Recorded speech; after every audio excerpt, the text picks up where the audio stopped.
And one of the key things around our physical well-being is managing our sleep, managing our ability to get rest. And a framework that I like to use that takes us into the realm of getting strategic rest as well as sleep, because to sleep well, we need to learn how to rest the nervous system well in the day. Otherwise, it's like you want to run a marathon, but you do no training. It's going to be, maybe unless you're exceptionally gifted, it's going to be a struggle. And many of us, we arrive in bed, we've been busy from the moment we open our eyes right through to before we close our eyes. Often the first thing we say hello to and the last thing we say hello to is not the person in bed with us, it's our devices. And then we expect to get a good night's rest. So I like to use the seasons. And the fact, myself and Peter and Chris, we were talking about how cold it is in the UK. I don't know if anybody else is in the UK, but it's pretty chilly. Winter is the season where things go slow, the nights are long and dark and cold, and we hibernate. Well, animals at least hibernate. And before that, we have the season of autumn or the fall, where there's this transition before going into winter. And that's very important for us too.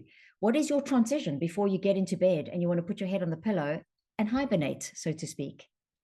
And then we have the season of summer, which is where generally most of us have got lots of energy and life is in full swing and we've got harvests and blossomings going on and business is thriving.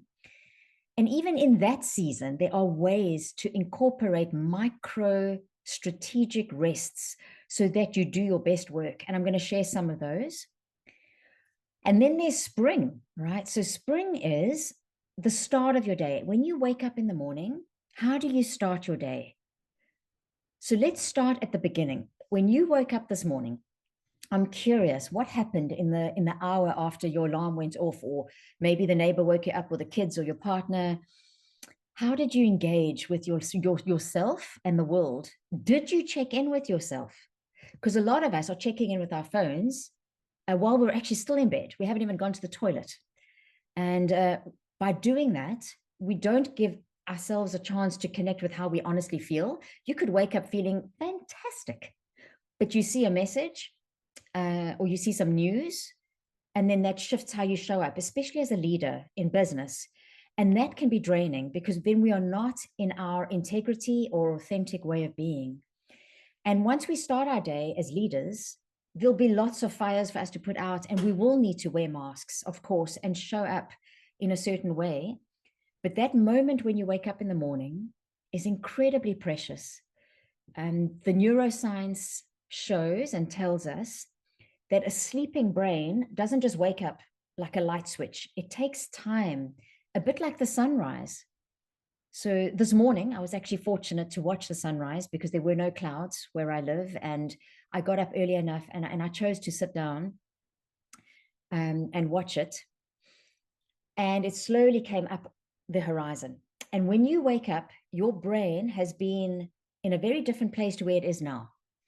So I'm going to show you a graph. It just gives you an idea of different brainwave activity. So right now, we're all in beta brainwave, which is that top line. So we're awake, we're alert, you're paying attention, you might be doing more than one thing at once.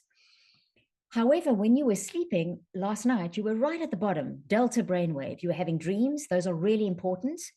We know that REM sleep and the cycles that we go through sleep keep us sane, literally. They stop us from going crazy.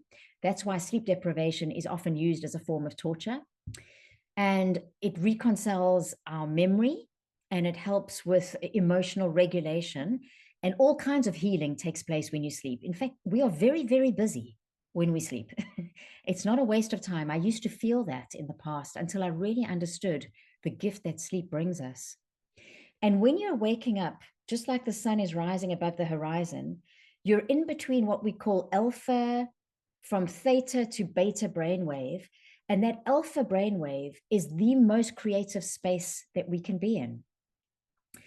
So I hope that you'll potentially think about, how can I spend more time this year activating alpha brainwave, because it helps me to tap into my intuition and creative thinking. I'm sure you've had the experience where you've been in the shower or you've been cooking or walking the dog and you've problem solved. You've thought of something that you hadn't thought about for ages, and That's because you were potentially in alpha brainwave. Meditations and certain mindfulness and activities like walking in nature can take us into alpha brainwave.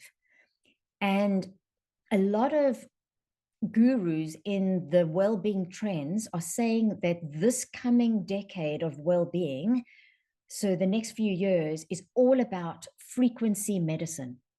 And what that means is, can you manage your own frequency? Because we are an electromagnetic being. So your brain waves produce a current that we can measure. So does your heart. And that's why I thought I would spend time highlighting these two things, because there's a lot in the Wellculator, and we're not going to get to everything today.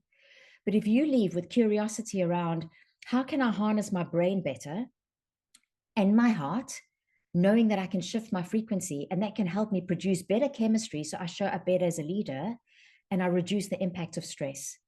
The other benefits too, but I don't want to go into that today. So when you wake up in the morning, before you look at your phone, because often our phones take us directly into beta brainwave, can you take a few deep breaths, connect with yourself, maybe if possible, get outside. If it's too freezing to do that, stand at a window and look and allow some natural light into your eyes. Very important. There's so much research to show that natural light coming through the retina of the eyes activates parts of the brain that helps you to feel alert and awake in a positive sense. Not the same as looking at your screen and going into WhatsApps and social media and emails. There will be time for that once you get into the season of summer, which we all will. Before we know it, we're at our desks like you are now. We've potentially commuted to the office and we've dropped off kids at school and we're sitting at our desks.